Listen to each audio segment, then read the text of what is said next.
नेकपा एमालेको महाकाली मेची अभियान बैतडीको झुलाघाटबाट सुरु। एमाले अध्यक्ष केपी शर्मा ओलीले गरे अभियानको उद्घाटन। हाम्रो अभियानले सरकारी अकर्मण्यता र अस्थिर राजनीतिलाई सही बाटोमा ल्याउँछ भन्दै झुलाघाटबाट एमाले अध्यक्ष केपी शर्मा ओलीको दावी। राजतन्त्रको शालिग बनाएर तमासा गरिरहेको ओलीको आरोप। प्रधानमन्त्री पुष्पकमल दाहाल प्रचण्ड जलवायु परिवर्तन सम्बन्धी संयुक्त राष्ट्र संघीय संरचना महासन्धिको 28औं सम्मेलन कोप 28 मा भाग लिन दुबईमा। अहिलेकै व्यवस्थाबाट परिवर्तन सम्भव रहेको प्रदेश संरचनाको विकल्प खोज्नुपर्ने राष्ट्रिय स्वतन्त्र पार्टीको लाइन। मध्यावधि हुन सक्छ, स्ट्यान्ड बाई रहौं भन्दै रवि लामिछानेको राजनीतिक प्रतिवेदन। गलत प्रवृत्तिका केही मान्छे पार्टीमा आएको रवि लामिछानेको स्वीकारोक्ति। राम्रा मान्छे आउन नदिन पार्टीकै साथीहरूबाट प्राइमरी दुरुपयोगको खतरा रहेको रविको चिन्ता। पुराना पार्टीका असल मान्छेलाई रासोपामा ल्याउन रविका 2 अवधारणा। लिडरशिप एकाडेमी, उम्मेदवार क्लब बनाइने। टिकटक माथि प्रतिबन्ध लगाएको सरकारले अरू सामाजिक सञ्जाल र एप माथि पनि निगरानी बढायो। सुशासन समितिद्वारा गृहमन्त्री नारायण काजी श्रेष्ठबाट भूकम्प पीडित व्यवस्थापनको विवरण माग। भूकम्प पीडितलाई एकमुष्ट 50,000 रुपैयाँ दिनुपर्ने नेपाली कंग्रेसका महामन्त्री गगन थापाको जिकिर। भूकम्प प्रभावितलाई 50,000 एकमुष्ट दिन नसकिने गृहमन्त्री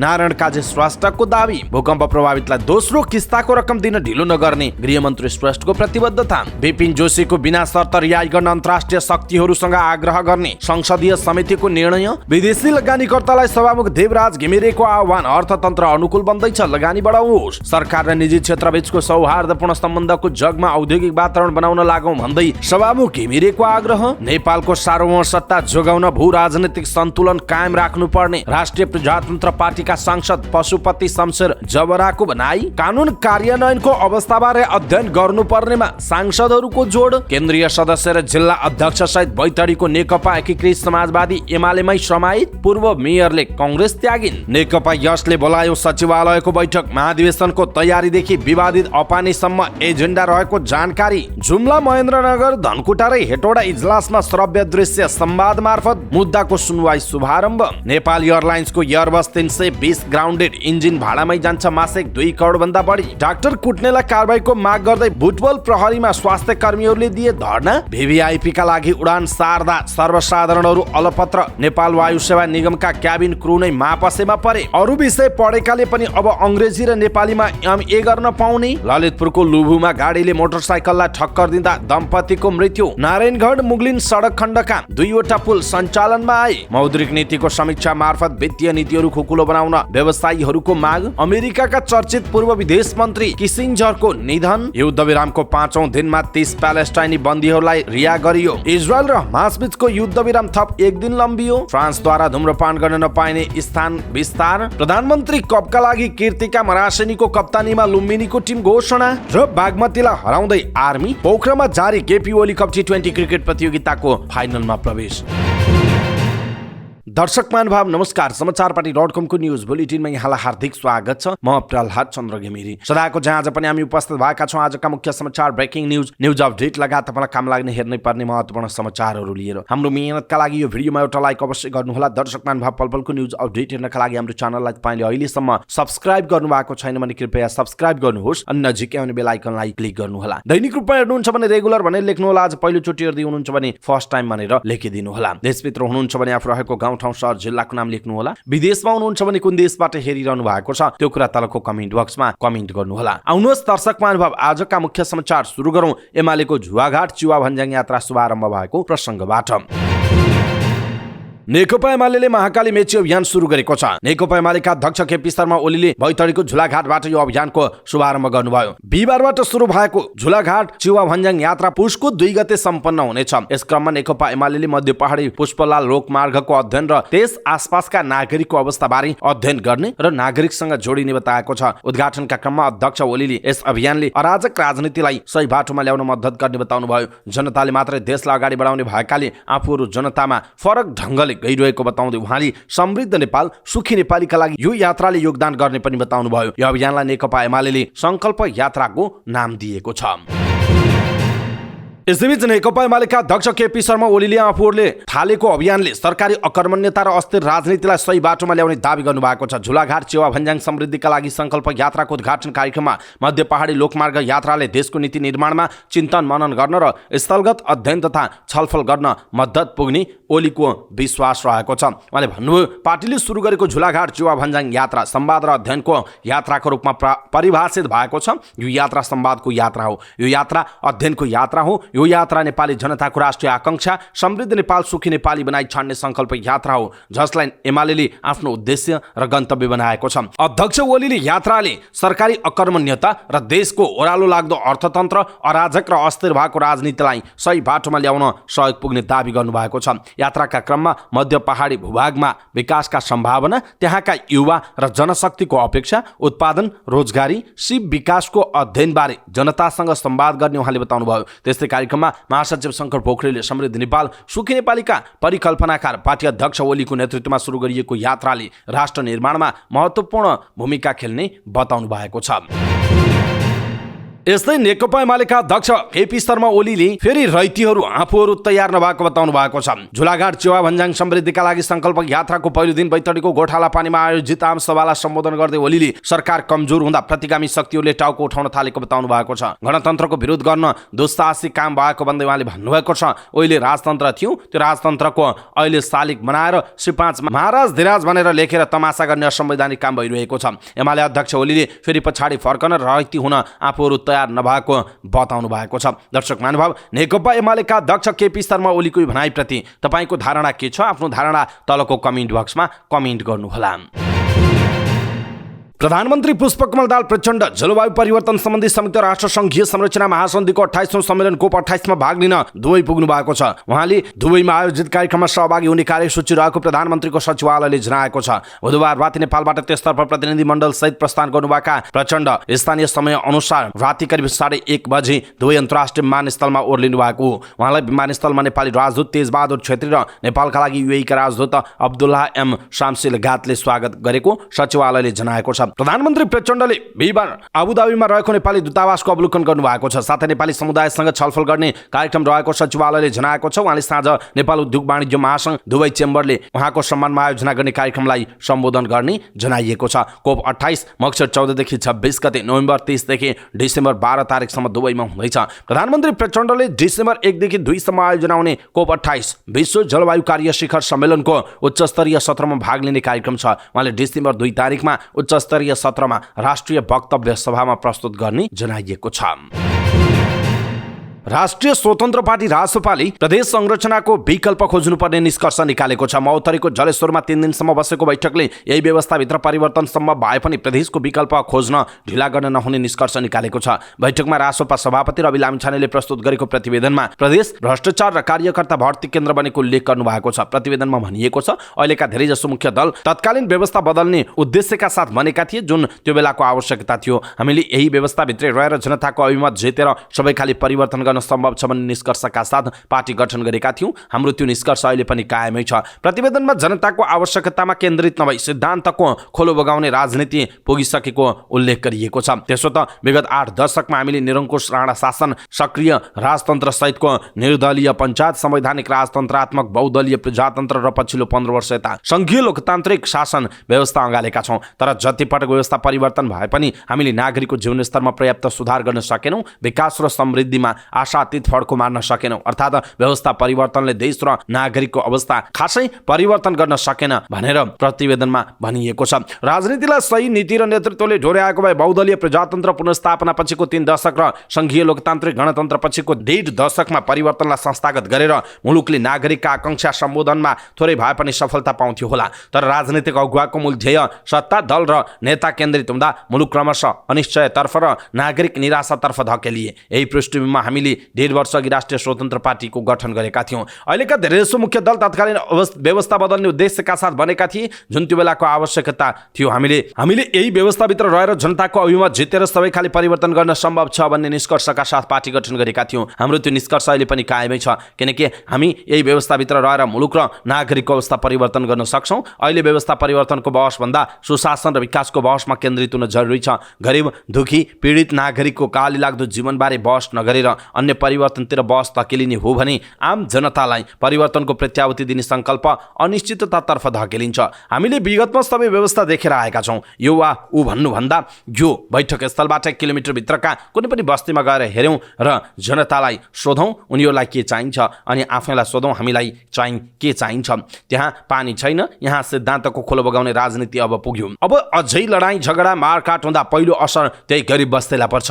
त्यो गरिब बस्तीमा 34 वर्षसम्म पानी दिन नसक्नेले अब आगो झोस्ने, तपाईँलाई र मलाई मन्त्री प्रधानमन्त्री बनाउन उसको घर जल्नु पर्ने। यो देशका आम जनतालाई दुःख छ। दुःखको मूल कारण गरिबी, अशिक्षा, विभेद, भ्रष्टाचार हो। सबभन्दा पहिले यो फेर्ने हो। दोस्रोमा कर्मचारी तन्त्र, कूटनीति, अर्थनीति, उद्योग नीति, जलवायु परिवर्तन सम्बन्धी नीति आदि होलान्। यो फेर्दा नपुगे तेस्रो चौथो लिस्ट तयार गरौँ र यो क्रमलाई निरन्तर जारी राखौँ। एकपटक सम्पूर्ण बल लगाएर यो देशलाई विकसित राष्ट्र बनाऊ। त्यति गर्दा पुगेन भने जे फाल्नुपर्छ फालौँ, जे ल्याउनुपर्छ ल्याउँ, उहाँको प्रस्ताव छ। सामाजिक न्यायलाई केन्द्रमा राखेर सुशासनको भीष्म प्रतिज्ञासहित द्रुत विकासका मोडेलहरू ल्याएर रोजगारी सृजना गरी आर्थिक उन्नतिको बेग मार्नुको विकल्प अहिलेलाई केही पनि हुन सक्दैन। जति भोक लागे पनि थाल खान सकिँदैन, घाँस नै खाने हो प्रतिवेदनमा भनिएको छ। दर्शक महानुभाव, रवि लामिछानेले रासोपाको लाइन यही व्यवस्थाबाटै परिवर्तन हो, प्रदेश संरचनाको विकल्प यही व्यवस्थाभित्र जनताको मन जितेर विकल्प खोज्नुपर्छ भनेर जुन खालको प्रतिवेदन पेश गर्नु भएको छ, यसप्रति तपाईँको धारणा के छ? आफ्नो धारणा तलको कमेन्ट बक्समा कमेन्ट गर्नुहोला। यसैबीच राष्ट्रिय स्वतन्त्र पार्टीका सभापति रवि लामिछानेले चुनावका लागि 4 वर्ष प्रतीक्षा गर्नुभन्दा मध्यावधिमा जान सकिने विकल्प अगाडि सार्नु भएको छ। सोमबारदेखि सुरु भएर बुधबारसम्म महोत्तरीको जलेश्वरमा बसेको बैठकमा राजनीतिक प्रतिवेदन पेश गर्दै लामिछानेले 4 वर्ष पर्खँदा मुलुक झन उधोगतिमा जाने उल्लेख गर्नु भएको छ। एकातिर मुलुक झन उधोगतिमा जाने, अर्कातिर सबैलाई अर्को चुनाव चाहिने। त्यसो हो भने 4 वर्ष कुरेर मुलुकलाई थप जटिल बनाउने कि मध्यावधिमा लैजाने प्रतिवेदनमा उहाँले भन्नुभएको छ। सबै पुराना दलहरू मिलेर सत्ता सञ्चालन गर्न उपयुक्त हुने धारणा लामिछानेले राख्नु भयो। प्रतिपक्षी भूमिका आफ्नो पार्टीले निर्वाह गर्ने उहाँले प्रतिवेदनमा लेख्नु भएको छ। यही विधिको निरन्तरता अर्को 4 वर्ष कुर्दा मुलुकलाई लाग्ने घाटा धेरै होला कि निर्वाचन गर्ने खर्च धेरै होला? प्रतिवेदनमा उहाँले पुराना दललाई प्रश्न समेत गर्नुभएको छ। सङ्कटमा व्यवस्था नभएको र पुराना दलमा रहेको लामिछानेको दाबी छ। मध्यावधिका लागि पार्टी तयार भएर बस्नुपर्ने उल्लेख गर्दै नेता कार्यकर्तालाई उहाँले निर्देशन समेत दिनुभएको छ। मिसन 84 को नारा फेर्न पर्ने पनि हुन सक्छ। पार्टीको सबै संरचनालाई स्ट्यान्ड बाई रहन निर्देशन दिन्छु प्रतिवेदनमा भनिएको छ। यही सिलसिलामा थप 4 वर्ष चल्ने हो भने मुलुकले बेहोर्ने घाटा हिसाब गरी साध्य नहुने प्रतिवेदनमा उल्लेख गर्दै मध्यावधिको विकल्प उहाँले अगाडि सार्नुभयो। राष्ट्रिय स्वतन्त्र पार्टीका सभापति लामिछानेले प्रदेश संरचना परिवर्तन आवश्यक रहेको प्रतिवेदनमा उल्ल्याउनु भएको छ। लामिछानेले यही व्यवस्था अन्तर्गत रहेर सबै खालका परिवर्तन गर्न सकिने बताउनु भएको छ। प्रदेशले आफ्नो उपदेयता पुष्टि गर्न नसक्दा आम नागरिकमा प्रदेश संरचनाप्रति असन्तुष्टि बढेको रवि लामिछानेको ठहर रहेको छ। दर्शक महानुभाव, रवि लामिछानेको भनाइप्रति तपाईँको धारणा के छ? आफ्नो धारणा तलको कमेन्ट बक्समा कमेन्ट गर्नुहोला। यसैबीच पूर्व गृहमन्त्री समेत रहनुभएका रासोपा सभापति रवि लामिछानेले अन्य दलबाट प्रवेश गरेका केही व्यक्तिले पार्टीमा समस्या ल्याउन सक्ने खतरा उल्याउनु भएको छ। महोत्तरीको जलेश्वरमा 3 दिनसम्म चलेको पार्टीको केन्द्रीय बैठकमा राजनैतिक प्रतिवेदन पेश गर्नुभएका उहाँले रासोपामा अन्य दलबाट प्रवेश गर्ने अधिकांश असल, निष्ठावान र इमान्दार भए पनि केही व्यक्ति पनि गलत प्रवृत्तिका रहेको स्वीकार गर्नुभयो। गलत प्रवृत्ति बोकेर आएकाहरूले पार्टी पङ्क्तिलाई दबाव र प्रभावमा पार्न सक्ने उहाँको आशंका छ। केही पूर्व पार्टीकै गलत प्रवृत्ति बोकेर आएको देखिन्छ। फरक राजनीतिक संस्कार र संस्कृतिको पक्षपाती हामीलाई तीमध्ये खराबहरूले क्रमशः दबाव र प्रभावमा पनि पार्न सक्ने देखिन्छ, रविले प्रतिवेदनमा भन्नुभएको छ। अरू दलमा उचित स्थान नपाएर स्वार्थ पूरा हुने नदेखेर रासोपामा अवसरका लागि प्रवेश गर्ने प्रति सचेत हुन उहाँले पार्टी पङ्क्तिलाई आग्रह पनि गर्नुभएको छ। नयाँ दलमा तत्काल सम्भावनाको अवसर पाइन्छ भन्ने लोभले आएकाहरूले हामीलाई बदनाम गराउने सम्भावना पनि बढी नै हुन्छ। त्यसतर्फ पनि हामीले बेलैमा सचेत हुनुपर्छ प्रतिवेदनमा भनिएको छ। पार्टीको संगठनप्रति आकर्षण रहेकाले सचेत बन्नुपर्ने रविको जोड छ। सदस्य शुभेच्छुक बढिरहेका बेला सचेत, सजग र कठोर हुनुपर्ने उहाँले प्रतिवेदनमा उल्लेख गर्नु भएको छ। हामीले बेलैमा सचेत र सजग भएनौँ भने पुराना राजनीतिक दलको गलत प्रवृत्ति रासोपामा छिट्टै सर्छ। पुरानो प्रवृत्ति लिएर हामी सफल हुन सक्दैनौँ, सभापति लामिछानेको प्रतिवेदनमा उल्लेख छ। विसङ्गति भित्रन नदिन पार्टीका सबै तहमा विधि तय गरिएको लामिछानेले प्रतिवेदनमा लेख्नु भएको छ। पार्टीका विभिन्न संरचनाहरूको नेतृत्वमा असल मान्छे ल्याउन धेरै काम गर्नुपर्ने देखिएको पनि लामिछानेले बताउनु भएको छ। पार्टीमा राम्रा मान्छेलाई आउन नदिने कोसिस दलभित्रैबाट भएको आशंका पनि उहाँको छ। छ। उहाँले त्यसका लागि प्राइमरी विधिको दुरुपयोग हुन सक्ने जोखिम औल्याउनु भयो। असल व्यक्तिहरू पार्टीमा भित्राउन राष्ट्रपथाप खुल्ला हुनुपर्ने लामिछानेको प्रतिवेदनमा उल्लेख छ। राम्रो टिम बनाउने बहानामा फाउल खेल्ने खेलाडीलाई भित्राउन सकिन्न उहाँले भन्नुभएको छ। पुराना दलको प्रवृत्तिलाई आफ्नो पार्टीमा निषेध गर्नुपर्ने र ती पार्टीभित्र निषेध गरिएका असल व्यक्तिलाई पार्टीमा ल्याउनु पर्ने लामिछानेको भनाइ छ। इमान्दार व्यक्ति पार्टीमा भित्राउन लिडरसिप एकाडेमी र उम्मेदवार क्लबको अवधारणा पनि उहाँले अघि सार्नु भएको छ। टिकटकमाथि प्रतिबन्ध लगाएको सरकारले टेलिग्राम, स्न्यापच्याट लगायतका एपमाथि पनि निगरानी थालेको छ। यस्ता एपहरूलाई नियमन गर्ने कि टिकटक जसरी बन्द गर्ने भन्ने बारे अध्ययन भइरहेको प्रधानमन्त्रीका सूचना प्रविधि विज्ञ प्रकाश रायमाझीले बताउनुभयो। सामाजिक सद्भाव खलबल्याएको तथा पारिवारिक विचलन ल्याएको भन्दै सरकारले टिकटकमाथि प्रतिबन्ध लगाएको थियो। यसविरुद्ध परेको मुद्दामा सर्वोच्च अदालतले अन्तरिम आदेश दिएर तर लिखित जवाफ माग गरेर अन्तिम सुनवाईका लागि मक्सिर 19मा पेशी तोकेको छ। टिकटक बन्द गर्ने सरकारको निर्णयप्रति मानिसहरूले गरेको समर्थनबाट प्रधानमन्त्री प्रचण्ड उत्साहित हुनुहुन्छ र प्रधानमन्त्रीको निर्देशनमा आफूले काम गरिरहेको सूचना प्रविधि विज्ञ रायमाझीको दाबी छ। उहाँका अनुसार विज्ञहरूको समूह नै बनाएर नेपालमा प्रयोगमा रहेका लाइकी, इमो, बिगो, टिन्डर, टनटन, बम्बल, टेलिग्राम, स्न्यापच्याट लगायतका सञ्जाल र एपहरूबारे अध्ययन भइरहेको छ। बिगो लाइभ जस्ता लाइभ स्ट्रिमिङ एपमा विकृति क्रियाकलाप मौलाएको तथा इमो, टेलिग्राम जस्ता मेसेजिङ एप मार्फत आर्थिक तथा यौनजन्य अपराधका घटना समेत हुने गरेको सूचना प्रविधि विज्ञ रायमाझीको दाबी छ। विभिन्न सामाजिक सञ्जाल र तिनका एपको प्रयोगले नयाँ पुस्ताको मनोविज्ञान सहित समग्र समाज विज्ञानलाई नै नकारात्मक बाटोमा लैजान सक्ने जोखिम बढ्यो। उहाँले भन्नुभयो, यिनलाई म सोसल होइन एन्टी सोसल साइट भन्छु। यसलाई नियमन वा नियन्त्रण गर्ने कि टिकटक जसरी बन्द गर्ने भन्ने बारेमा अध्ययन गरेरै निर्णयमा पुग्न चाहेका छौँ उहाँको भनाइ छ। निगरानीमा रहेका एपहरूको विशेषता र तिनीहरूले समाजमा छोडेका प्रभावको आधारमा निर्णय हुने उहाँले बताउनु भएको छ। अभिभावकबाट बढी गुनासो आएको पब्जी र फ्री फायर जस्ता गेमिङ एपको सकारात्मक र नकारात्मक पाटोबारे समेत अध्ययन भएको उहाँले बताउनु भएको छ। पब्जी त एसियाली गेम्समा समेत समावेश भइसकेर नेपाल पनि सहभागी भइसकेको छ, तर त्यसले समाजमा सकारात्मक भन्दा बढी नकारात्मक प्रभाव पारिरहेको छ कि भनेर अध्ययन गरेका छौँ। उहाँले भन्नुभयो, कुनै सामाजिक सञ्जालप्रति पूर्वाग्रही भएर यो काम गरेका होइनौँ उहाँको भनाइ छ। उहाँका अनुसार आफूले गरेको अध्ययनको निष्कर्षसहित प्रतिवेदन सार्वजनिक गर्ने तयारी छ। प्रधानमन्त्री तथा मन्त्री परिषद कार्यालयका अधिकारीहरू र सरकारकै वरिष्ठ मन्त्रीहरू भने यसबारे छलफल समेत सुरु नभएको दावी गर्नुहुन्छ। प्रधानमन्त्री कार्यालयका प्रवक्ता नारायण प्रसाद भट्ट थप सामाजिक सञ्जाललाई निगरानीमा राखिएको विषय जानकारीमा नरहेको बताउनु भएको छ। उहाँले भन्नुभयो, औपचारिक निर्णय भएको जानकारी छैन उहाँको भनाइ छ।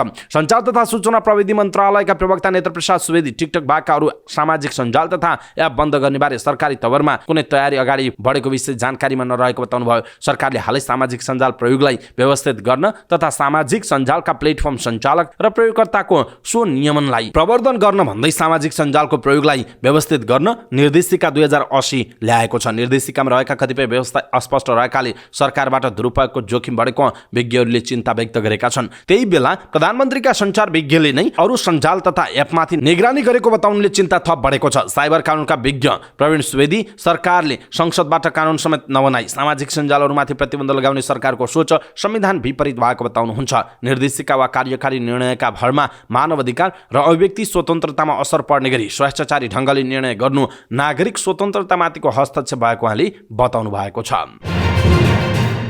राष्ट्रिय सभा अन्तर्गतको दिगो विकास तथा सुशासन समितिले जाजरकोट र रुकुम पश्चिमका भूकम्प प्रभावितको पुनर्वास, उद्धार, पुनर्निर्माण तथा त्यसका दीर्घकालीन व्यवस्थापनको सम्बन्धमा गृहमन्त्री नारायण काजी श्रेष्ठसँग विवरण लिएको छ। समितिले उद्धार, राहत र अस्थायी पुनर्वासको व्यवस्थापन लगायतका विषयमा गृह मन्त्रालयले अहिलेसम्म गरेको काम र प्रभावित जिल्लामा रहेका पीडितका समस्या समाधानको विषयमा गृहमन्त्री नारायण काजी श्रेष्ठलाई समितिमा बोलाएर प्रगति विवरण माग गर्दै छलफल गरेको हो। त्यसक्रममा उपप्रधान एवं गृहमन्त्री श्रेष्ठले प्रभावित जिल्लाका पीडितको राहत तथा उद्धारमा सरकारले तदारुकताका साथ काम गरेको बताउनु भएको छ। समितिले गरेको स्थलगत निरीक्षणमा कतिपय प्रभावितले अझै त्रिपाल तथा राहत नपाएको, केन्द्र र स्थानीय निकायबीच समन्वय अभावमा पीडितको विवरण सङ्कलन गर्ने ढिलाइ भएको र चिसो बढ्दै गएकाले पीडित समस्यामा परेको विषयमा गृहमन्त्री श्रेष्ठको ध्यान आकर्षण गराएको थियो।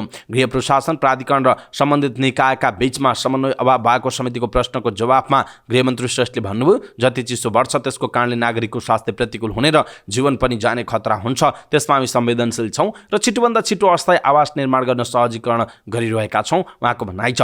समितिले स्थलगत निरीक्षणमा जाँदा 50 वर्षीय महिलामाथि बलात्कार प्रयास भएको तथा चोरी डकैतीका घटना जानकारीमा आएको उल्लेख गर्दै सोमबार गृहमन्त्रीको जवाफ माग गरेको थियो। गृहमन्त्रीले प्रभावित क्षेत्रमा बलात्कार प्रयास तथा चोरीको घटनाबारे आधिकारिक रूपमा जानकारी नआएको बताउनु भयो। उहाँले भन्नुभएको छ, प्रभावित क्षेत्रमा बलात्कारसम्मको घटना आधिकारिक रूपमा जानकारीमा आएको छैन। भूकम्पको बेला यति तल्लो स्तरको घटना भएको रिपोर्ट हामीलाई छैन। हामी तुरुन्तै त्यसबारेमा बुझ्छौँ उहाँको भनाइ छ। उहाँले तत्काल अस्थायी अस्थायी आवास निर्माण कार्यलाई तीव्रता दिन सकेसम्म सरल रूपमा समन्वय गरिरहेको उल्लेख गर्नुभयो। भूकम्प प्रभावित क्षेत्रमा तत्काल राहत उपलब्ध गराउन जिल्ला विपद समितिमा रहने गरी 5-5 करोड रुपैयाँ पठाइसकेको पनि बताउनुभयो। चिसो सुरु भइसकेको अवस्थामा अस्थायी आवास निर्माणका लागि आवश्यक कार्यविधि तयार गरेको बताउँदै कार्यान्वयनको चरणमा रहेको पनि गृहमन्त्री श्रेष्ठले बताउनु भएको छ।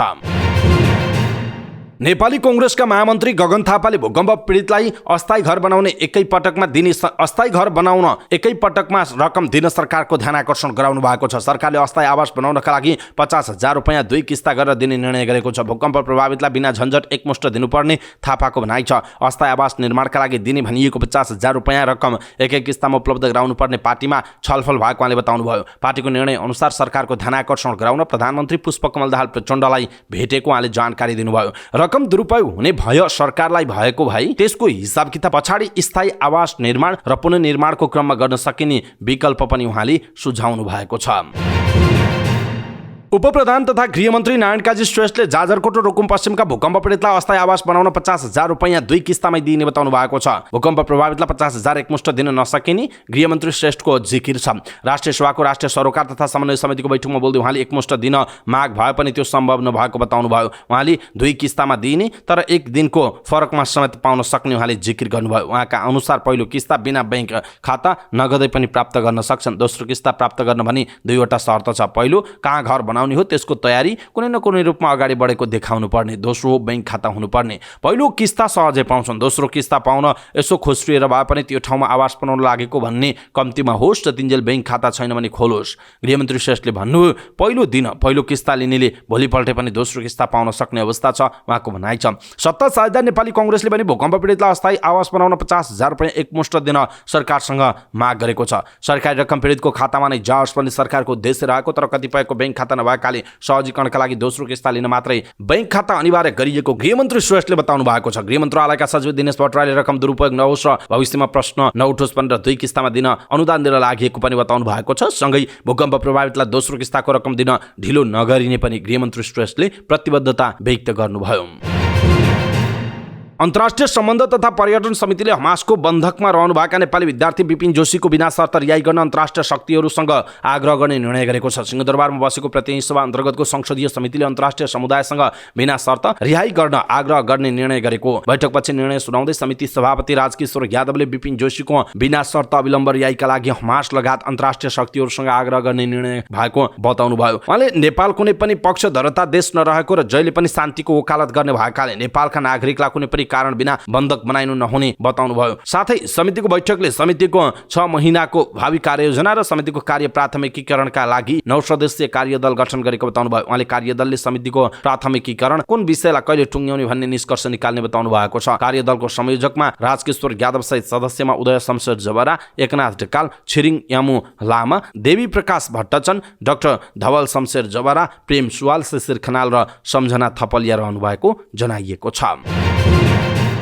सभामुख देवराज घिमिरेले नेपालको अर्थतन्त्र प्रतिकूलताबाट अनुकूलतातर्फ गइरहेकाले ढुक्क भएर लगानी बढाउन विदेशी लगानीकर्ताहरूसँग आग्रह गर्नुभएको छ। नेपाल उद्योग वाणिज्य महासङ्घको आयोजनामा काठमाडौँमा सुरु भएको नवौं अन्तर्राष्ट्रिय व्यापार मेला 2023लाई सम्बोधन गर्दै उहाँले यस्तो बताउनुभयो। सभामुख घिमिरेले पछिल्लो समय विदेशी लगानीकर्ताहरू केही नाफा कमाएपछि स्वदेश फर्कने क्रम बढेको बताउनुभयो। उहाँले थोरै नाफा लिएर गइहालौँ भन्ने सोच्नुभन्दा पनि अनुकूलतातर्फ गइरहेको नेपालको अर्थतन्त्रबाट अब झनै फाइदा लिने गरी लगानी गर्ने बारेमा जोड दिनुपर्ने बताउनु भएको छ। सभामुख घिमिरेले साथै प्रदेशमा प्रदर्शनी कक्षको व्यवस्थापन गरी व्यापार व्यवसायलाई अगाडि बढाउन प्रोत्साहन गर्नुपर्ने बताउनुभयो। उहाँले देशको खस्किँदो अर्थतन्त्रका पछाडि स्थायित्व नहुनु, भौतिक पूर्वाधारहरूको विकासमा कमी रहनु, औद्योगिक असुरक्षा महसुस हुनु, लगानी मैत्री वातावरणको कमी रहनु, करका दरहरूको अनिश्चितता लगायतका कुराले निजी क्षेत्रले लगानी प्रोत्साहन गर्न नसकिरहेको बताउनुभयो। उहाँले निजी क्षेत्रले ढुक्कले काम गर्न पाए आर्थिक विकास, रोजगारी सृजना र लगानी आकर्षित हुने विश्वास पनि व्यक्त गर्नुभयो। उहाँले लगानी मैत्री कानुन निर्माणको नेतृत्वका लागि आफू प्रयत्नरत रहेको पनि बताउनु भएको छ। सभामुख घिमिरेले आर्थिक मन्दी रहेको र व्यावसायिक वातावरण नभएको प्रचार गरी मुलुकको अर्थतन्त्र कमजोर बनाउने भन्दा पनि सरकार र निजी क्षेत्र बीचको सौहार्दपूर्ण सम्बन्धको जगमा औद्योगिक वातावरण बनाउन लाग्न आग्रह गर्नुभयो। पर्याप्त सम्भावना बोकेका कृषि, पर्यटन, पूर्वाधार लगायतका सेवा तथा उत्पादनमूलक क्षेत्रमा लगानी वृद्धि गर्न अग्रसर हुनुपर्ने उहाँले आवश्यकता पनि औल्याउनु भएको छ। राष्ट्रिय प्रजातन्त्र पार्टीका सांसद पशुपति शमशेर जबराले नेपालको सार्वभौम सत्ता जोगाउन भू राजनीतिक सन्तुलन कायम राख्नुपर्ने बताउनु भएको छ। सिंहदरबारमा बसेको प्रतिनिधि सभा अन्तर्गतको अन्तर्राष्ट्रिय सम्बन्ध र पर्यटन समितिको बैठकमा बोल्दै उहाँले यस्तो बताउनु भयो। उहाँले नेपालको सार्वभौम सत्ताको मूल आधार भू राजनीतिक सन्तुलन भएको बताउनु भयो। उहाँले नेपालले आफ्नो सार्वभौम सत्ता कायम राख्न सक्नुको मुख्य आधार भू राजनीतिक संवेदनशीलता रहेको बताउनु भएको छ। उहाँले भू राजनीतिक सन्तुलन कसरी कायम राख्ने, ऐतिहासिक रूपमा नेपालले यो भूमिका कसरी कायम गरेको छ भन्ने हिसाबबाट हेर्नुपर्ने बताउनु भएको छ। बैठकमा नेपाल मजदुर किसान पार्टीका सांसद प्रेम सुवालले जलवायु सम्मेलन COP 28 मा प्रधानमन्त्रीले राख्ने विषयवस्तुहरू अन्तर्राष्ट्रिय सम्बन्ध र पर्यटन समितिलाई जानकारी नगराएकोमा आपत्ति जनाउनु भयो। उहाँले कोरियाले नेपाल स्थित राजदूतावास हटाएको बारेमा सरकारले जानकारी नगराएको प्रति पनि आपत्ति जनाउनु भयो। उहाँले नेपालमा भइरहेको दूतावास हट्नु भनेको नेपालसँग एउटा मित्र राष्ट्र घट्नु रहेको बताउनु भएको छ। सांसद सुवालले नेपालले नेपाली युवालाई भाडाको सेना बनाउन नहुने बताउनु भएको छ। सांसदहरूले निश्चित अवधिमा कानुन कार्यान्वयनको अवस्थाको सम्बन्धमा अध्ययन गर्नुपर्नेमा जोड दिएका छन्। न्युज एजेन्सी नेपालसँग कुराकानी गर्दै सांसदहरूले कानुन कार्यान्वयनको अवस्थाको विषयमा निश्चित समयमा अध्ययन हुनुपर्ने बताएका हुन्। उनीहरूले कानुन कार्यान्वयनको अवस्थाको अनुगमन गर्नुपर्नेमा पनि जोड दिएका छन्। सांसदहरूले संसदबाट कानुन बनाउने तर कार्यान्वयनको पाटोमा लामो समयसम्म पनि नहेर्ने गरिएको भन्दै यसले गर्दा कानुनको प्रयोग प्रभावकारी रूपमा हुन नसकेको बताउनु भयो। न्युज एजेन्सी नेपालसँग कुराकानी गर्दै नेकपा एमालेका सचेतक महेश बर्तौलाले नियमित रूपमा कानुन कार्यान्वयनको अवस्थालाई हेर्नुपर्ने बताउनु भयो। उहाँले कानुनको नियमित रूपमा सम्परीक्षण हुनुपर्ने उल्लेख गर्नु भएको छ। उहाँले संसदले गरेको अधिकार प्रत्यायोजनको अधिकार कार्यपालिकाले पनि कानुन बनाउने गरेको भन्दै कार्यपालिकाले बनाएको कानुनको सम्बन्धमा संसदलाई कुनै जानकारी नहुने गरेको पनि उल्लेख गर्नु भएको छ। कार्यपालिकाले पनि कानुन बनाउने गरेको भन्दै कार्यपालिकाले बनाएको कानुनको सम्बन्धमा संसदलाई कुनै जानकारी नहुने गरेको पनि उहाँको भनाइरहेको छ।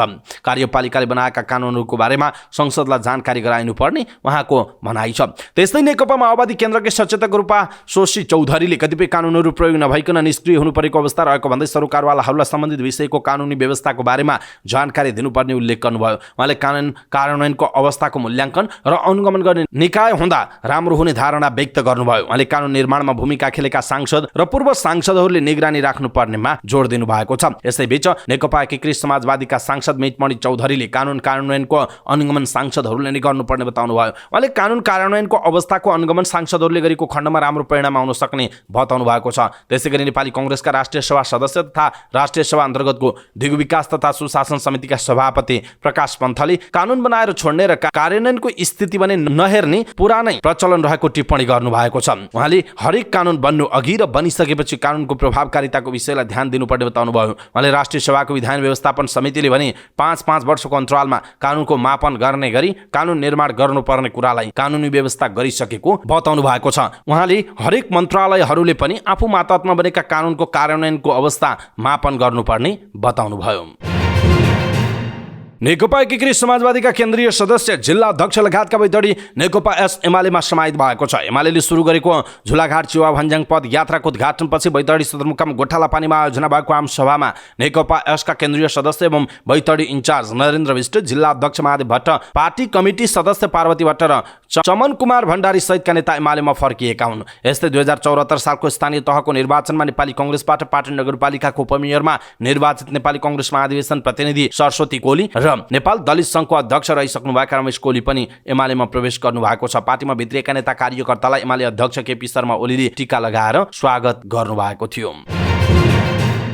नेकपा एकीकृत समाजवादीले सचिवालयको बैठक बोलाएको छ। मक्सिरको 18 गते बिहान 11 बजे केन्द्रीय कार्यालयमा बैठक बस्ने गरी बोलाइएको छ। राष्ट्रिय महाधिवेशनको तयारी, अपानी 11 र राष्ट्रिय सभाको निर्वाचनको विषयमा छलफल गर्नका लागि बैठक बोलाइएको केन्द्रीय कार्यालयका जीवनराम श्रेष्ठले जानकारी दिनुभयो। नेकपा यसले एमालेबाट अलग भएपछि पहिलो अधिवेशन माघमा गर्ने भनेर मिति तय गरेको छ। अध्यक्ष माधव कुमार नेपालले तयारी नपुगेको भन्दै सार्ने मनस्थिति बनाउनु भएको छ, तर नेता श्रेष्ठले अहिलेसम्म महाधिवेशन सार्ने बारे कुनै पनि निर्णय नभएको बताउनु भयो। उहाँले भन्नुभयो, महाधिवेशनको तयारीबारे बैठकमा छलफल हुन्छ, अहिलेसम्म सार्ने बारे छलफल भएको छैन, अब बैठकले निर्णय गर्छ, उहाँको भनाइ छ। यस्तै पार्टीमा नेताहरूको कार्य विभाजन सहितको अपानी अध्यक्ष नेपालले एकलौटी गरेको भन्दै नेताहरूले चर्को असन्तुष्टि जनाएपछि कार्यान्वयनमा रोक लगाएको छ। नेता खनाल पक्ष सहित नेता झलनाथ खनाल पक्ष सहित नेपाल निकट नेताहरूले नै विद्रोहको चेतावनी दिएपछि अपानीमा रोक लगाइएको थियो। त्यसबारेमा पनि छलफल हुने नेता श्रेष्ठले बताउनु भयो। उहाँले भन्नुभयो, कार्य विभाजनलाई मिलाएर अपानीलाई अगाडि बढाउने सहमति भइसकेको छैन, अब त्यो अपानीलाई लिएर पार्टीभित्र विवाद छैन, कुरा मिलिसकेको छ, उहाँको भनाइरहेको छ।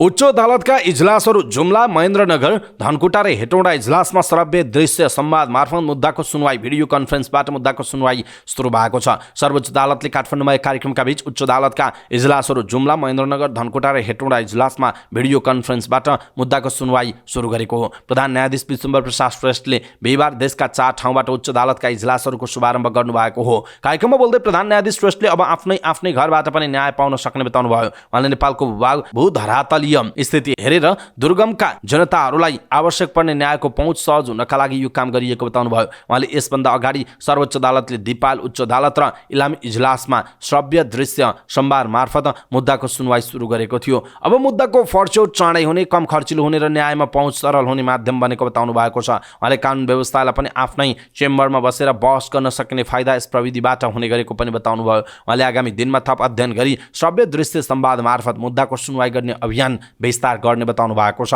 प्रधान न्यायाधीश श्रेष्ठले छिटो, छरितो, सरल र सुलभ तरिकाले न्याय सम्पादन र सबैलाई न्यायमा पहुँच पुर्याउन सहयोग पुग्ने उद्देश्य राखेको बताउनु भएको छ। नेपाल वायु सेवा निगमका लागि नयाँ जहाज किन्न नागरिक उड्डयन मन्त्री सुदन किराँती र निगम व्यवस्थापनले मरिहत्ते गरिरहेका बेला निगमको एयरबस 320 पनि फेरि ग्राउन्डेड भएको छ। निगम स्रोतका अनुसार इन्जिनमा खराबी देखिएपछि बिहिबारदेखि एयरबस 320 न्यारोबडी जहाज ग्राउन्डेड भएको। यसअघि अर्को न्यारोबडी जहाज लामो समय इन्जिन बनाउने क्रममा इजरायल पठाइँदा ग्राउन्डेड भएर निगमलाई आर्थिक क्षति भएको थियो। निगमले न्यारोबडी ग्राउन्डेड भएको औपचारिक जानकारी पनि दिएको छैन। तर निगमका एक उच्च अधिकारीका अनुसार बोरोस्कोप निरीक्षण गर्ने क्रममा इन्जिनमा धेरै ठाउँमा समस्या देखिएपछि ग्राउन्डेड भएको हो। मान्छेको शरीरभित्र मेसिन लगाएर इन्डोस्कोपी मार्फत पेटको स्क्यान गरे जस्तै बोरोस्कोपले विमानभित्रको इन्जिनको स्क्यान गर्छ। अब इन्जिन मर्मत नगरेसम्म अर्को भाडामा लिने वा नयाँ किन्ने विकल्प निगमसँग रहेको जनाइएको छ। निगमले अहिले इजरायली कम्पनीसँग भाडामा लिएर चलाएको छ। तर भाडामा इन्जिन लिएर चलाउनु निगमको लागि घाटाको व्यवसाय हो। एउटा इन्जिन भाडामा लिँदा दिनमा सरदर $6000 र त्योभन्दा माथि तिर्नुपर्छ। उडान नभरे पनि दिनमा न्यूनतम $2000 भाडामा दिने कम्पनीलाई तिर्नुपर्छ। त्यसबाहेक प्रत्येक 1 घण्टा उडानको $278 र प्रत्येक ल्यान्डिङको $239 निगमले भाडा बापत तिर्ने गरेको छ। यो भनेको निगमले पूर्ण उडान गरेको बेला दैनिक सरदर $6000 हो। पूर्ण उडान दैनिक 13 घण्टासम्म र ल्यान्डिङ 4 पटक हुन्छ। यसरी मासिक 2 करोड भन्दा बढी इन्जिनको भाडा पर्ने निगम स्रोतले बताएको छ। नयाँ इन्जिन किन्नु पर्दा भने $4 मिलियन पर्छ। निगमले एउटा स्पेयर इन्जिन राख्नुपर्ने सुझाव पहिलेदेखि नै दिए पनि कार्यान्वयनमा आएको छैन। अहिले निगमसँग वाइडबडी 2वटा र न्यारोबडी 2वटा जहाज रहेका छन्। मंगलबार राति सिद्धार्थ महिला तथा बाल अस्पताल आम्दाभित्रै चिकित्सकमाथि भएको कुटपिटको विरोधमा आन्दोलनरत चिकित्सकहरूले इलाका प्रहरी कार्यालय बुटवलमा धरना दिएका छन्। सुदेरीको उपचारका क्रममा मृत्यु भएको विषयमा छलफल गर्ने क्रममा मेसु डाक्टर राजेन्द्र बस्यालमाथि मृतकका आफन्तले आक्रमण गरेपछि गम्भीर घाइते उहाँको आइसियुमा उपचार भइरहेको छ। बिहिबार आक्रमणकारीलाई कारबाहीको माग गर्दै नेपाल चिकित्सक सङ्घ, Nepal medical association, Nepal pharmacy सङ्घ, नेपाल स्वास्थ्य प्राविधिक सङ्घ पान, मेलान, निजी अस्पताल व्यवसाय सङ्घ अफिन, आम्दा अस्पताल प्रशासन सहित आधा दर्जन स्वास्थ्य संस्थामा आबद्ध संस्थाले इलाका प्रहरी कार्यालय अगाडि धरना दिएका हुन्। चिकित्सकलाई हातपात गर्नेमाथि कडा कारबाही हुनुपर्ने उनीहरूको माग छ। सङ्घका सचिव डाक्टर सन्तोष पोखरेलले बैठकमा हातपात भएको चिकित्सकको विषयमा कुनै पनि कुरा नउठेको भन्दै सार्वजनिक अपराधमा कारबाहीका लागि मुद्दा दर्ता गर्न लागेको बताउनुभयो। पक्राउ परेका 7 जना उप किटानी जारी सहित निवेदन दर्ता प्रक्रियामा रहेको उहाँले बताउनुभयो। प्रहरीबाट आवश्यक प्रक्रिया अगाडि बढाउने कुरामा सहमति भएको र चिकित्सकको घाउ चोट सुधार हुन लागेको उहाँले बताउनु भएको छ। इलाका प्रहरी कार्यालय बुटवलका प्रहरी नायब परीक्षक दानबहादुर थापाले संवेदनशील घटना घटेको भन्दै घटनाबारे कानुन बमोजिम कारबाही अगाडि बढ्ने बताउनुभयो। निजी अस्पताल व्यवसाय सङ्घ अफिनले लुम्बिनी प्रदेश अध्यक्ष रामप्रसाद खरेलले चिकित्सकहरू उपचार गर्दा समेत पिटिनुपर्ने अवस्था आउनु दुःखद भएको बताउनुभयो। यस्तो विकृति रोक्नेतर्फ सरकारको ध्यान जानुपर्ने भन्दै उहाँले आम नागरिकले सहज उपचारको व्यवस्थामा ध्यान दिनुपर्ने बताउनुभयो। सेवामा रहेका स्वास्थ्य कर्मीमाथि आक्रमण भएको भन्दै सोही रातिबाट नै आम्दामा आकस्मिक बाएका सबै उपचार रोकिएको छ। महिला तथा बालबालिकाको उपचार हुने यो अस्पतालमा सेवा रोकिँदा समूह बिरामी उपचारविहीन भएको जनाइएको छ।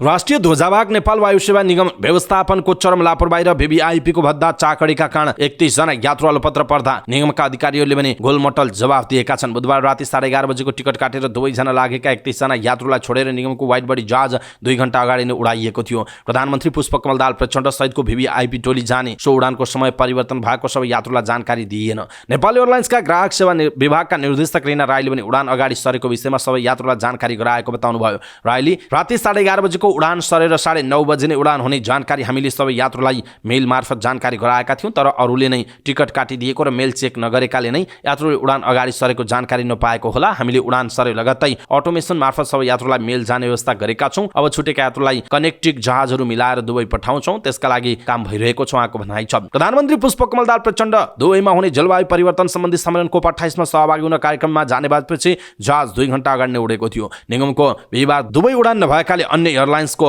महँगो टिकट काटेर उनीहरूलाई पठाउनु परेको छ।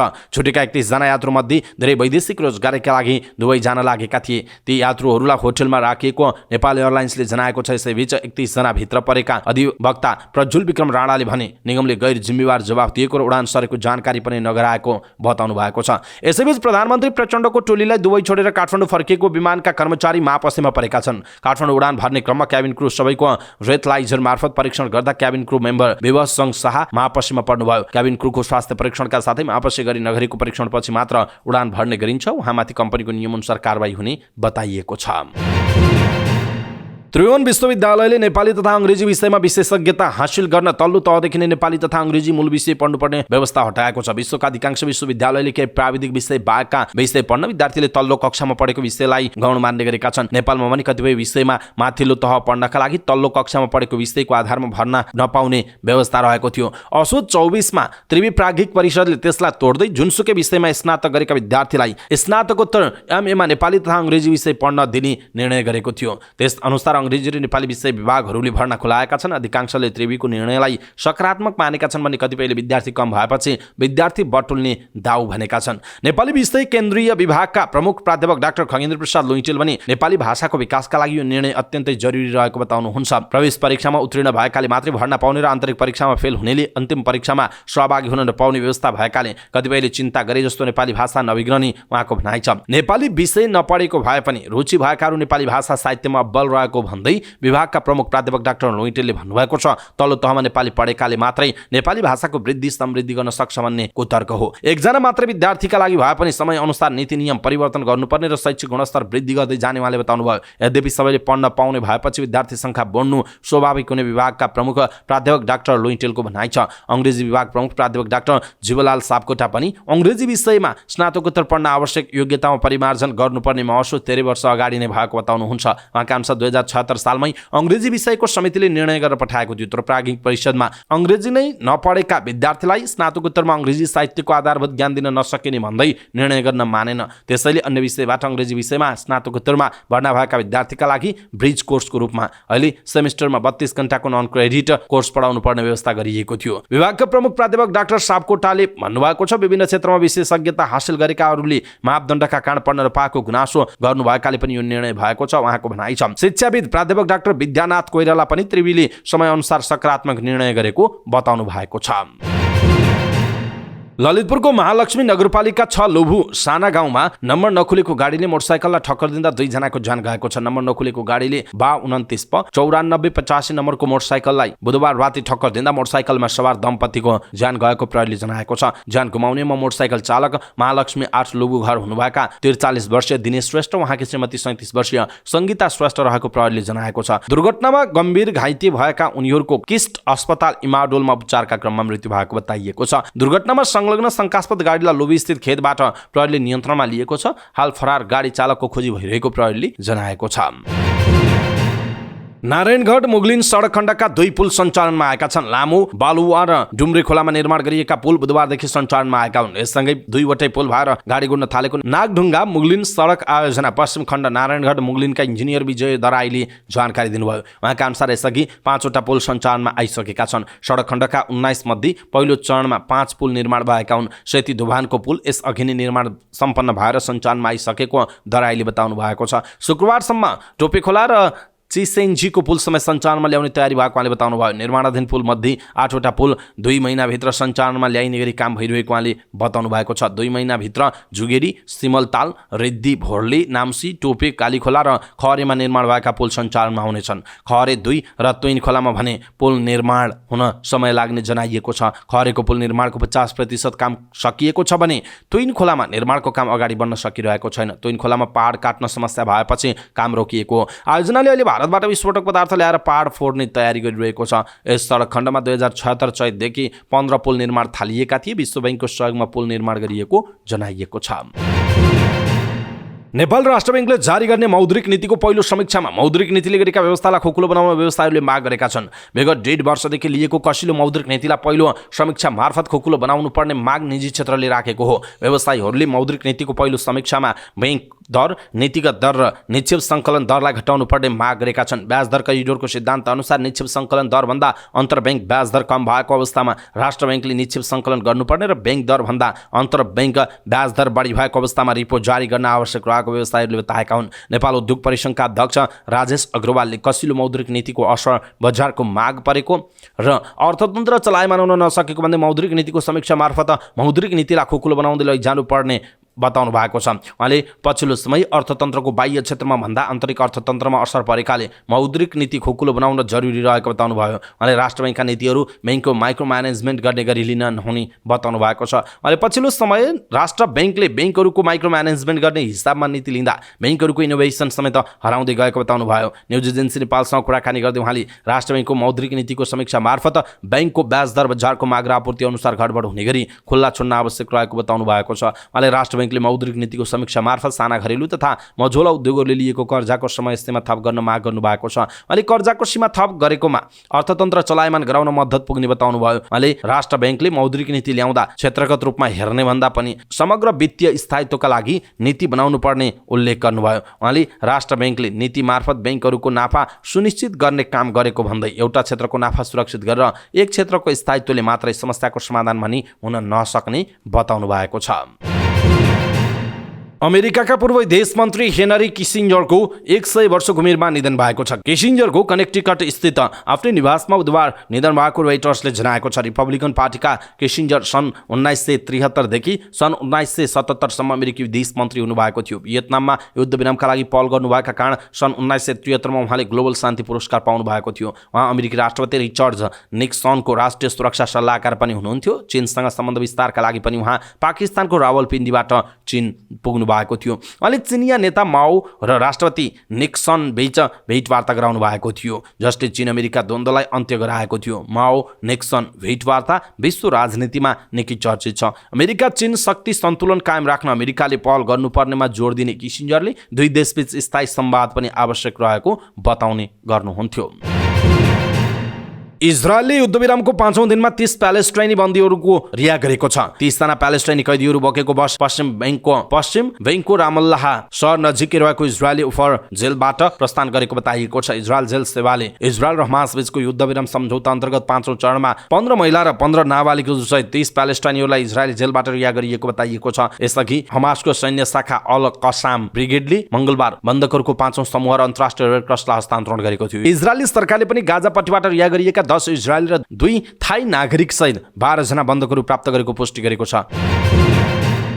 यसैबीच इजरायल र प्यालेस्टाइनी विद्रोह समूह हमास बीचको युद्धविराम थप 1 दिन लम्बिएको छ। इजरायली सेनाले बन्दकहरूलाई रिहाई गर्ने प्रक्रिया जारी राख्न मध्यस्थकर्ताहरूको प्रयासलाई ध्यानमा राख्दै हमाससँगको युद्धविराम कायम रहने बताएको बीबीसीले जनाएको छ। यो सहमति भएसँगै अब युद्धविराम 7औं दिनसम्म पनि लागू हुनेछ। हमास र इजरायल बीच बन्दकहरूलाई लिएर भएको सम्झौता गएको शुक्रबारदेखि लागू भएको हो। यो युद्धविरामको 6औं दिन हो, जस अन्तर्गत हमासले केही इजरायली बन्दकहरूलाई रिहा गरिसकेको छ र बदलामा इजरायलले आफ्नो जेलबाट केही प्यालेस्टाइनी बन्दीहरूलाई रिहा गरिरहेको छ। हमासले 1 जना बन्दक रिहाई गरे बापत इजरायलले 3 जना प्यालेस्टाइनी कैदीलाई छाड्ने सहमति भएको थियो। युद्धविराम सुरु भएपछि सहायता र अत्यावश्यक औषधिले भरिएका ट्रकहरू गाजा प्रवेश गरिरहेको जनाइएको छ।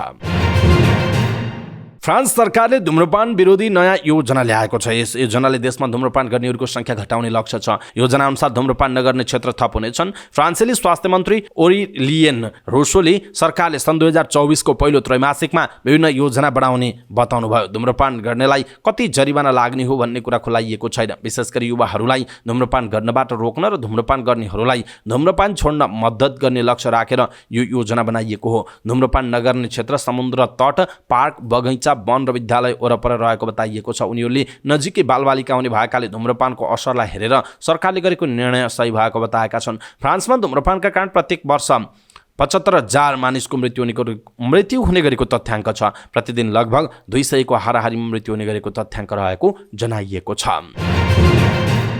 प्रधानमन्त्री कप महिला T20 क्रिकेट प्रतियोगिताका लागि कृतिका मरासिनीको कप्तानीमा लुम्बिनी प्रदेशले टिमको घोषणा गरेको छ। आगामी पुस 1 गतेदेखि काठमाडौँमा हुने प्रधानमन्त्री कपका लागि कृतिकाको कप्तानीमा लुम्बिनीले 14 सदस्यीय टोली घोषणा गरेको हो। त्यसो त लुम्बिनीको टिममा कप्तानमा कृतिका मरासिनी, आसमा पुलामी मगर, सुस्मिता भुसाल, श्रुति बुढाथोकी विकेट किपर, एनजी पाठक, कृति अधिकारी, सरू तिवारी, सन्ध्या चापागाई, कविता खड्का, अञ्चल थापा, रश्मि गैरी, सलिना नेपाली, मनिता नेपाली र सदिच्छा सेन रहेको जनाइएको छ। त्यस्तै वैकल्पिकमा अन्जु रत्न यादव, क्रिस्टिना नेपाली, सिमरन राणा र रितिसा पाण्डे रहेको जनाइएको छ। त्रिभुवन आर्मी क्लब बोखरामा जारी KP Oli cup T20 cricket प्रतियोगिताको फाइनलमा पुगेको छ। बोखरा रङ्गशालामा भएको खेलमा बागमती प्रदेशलाई 4 विकेटले हराउँदै आर्मीले फाइनलमा स्थान पक्का गरेको हो। जितका लागि पाएको 128 रनको लक्ष्य आर्मीले खेल सकिन 30 बल बाँकी छँदा नै भेट्टाएको। आर्मीलाई जिताउन भीम सार्कीले 39 तथा कुशल मल्लले 27 रन बनाए। यस्तै कप्तान विनोद भण्डारी 25 रनमा आउट भई। पहिला ब्याटिङ गरेको बागमतीले प्रतीक श्रेष्ठको अर्धशतक मद्दतमा 127 रन बनाएको थियो। आर्मीका शहाब आलमले 4 तथा सोमपाल कामीले 2 विकेट लिएको जनाइएको छ। हवस् त दर्शक महानुभाव, समाचारपाटी.com को न्युज बुलेटिन अहिलेका लागि यति नै। हामीले प्रस्तुत गरेका यी समाचारहरूप्रति तपाईँको धारणा के छ? आफ्नो धारणा तलको कमेन्ट बक्समा कमेन्ट गर्नुहोला। हाम्रो मेहनतका लागि यो भिडियोमा एउटा सानो लाइक अवश्य गर्नुहोला। दर्शक महानुभाव, पलपलको न्युज अपडेटका लागि हाम्रो च्यानललाई तपाईँले अहिलेसम्म सब्स्क्राइब गर्नुभएको छैन भने कृपया सब्स्क्राइब गर्नुहोस् अनि नजिकै आउने बेल आइकनलाई क्लिक गर्नुहोला। समाचारपाटी.com को न्युज बुलेटिन नेपाली समय अनुसार भोलि बिहान 5 बजे लिएर फेरि हामी उपस्थित हुनेछौँ। पलपलको न्युज अपडेटका लागि समाचारपाटी.com हेर्दै गर्नुहोस्। नमस्कार।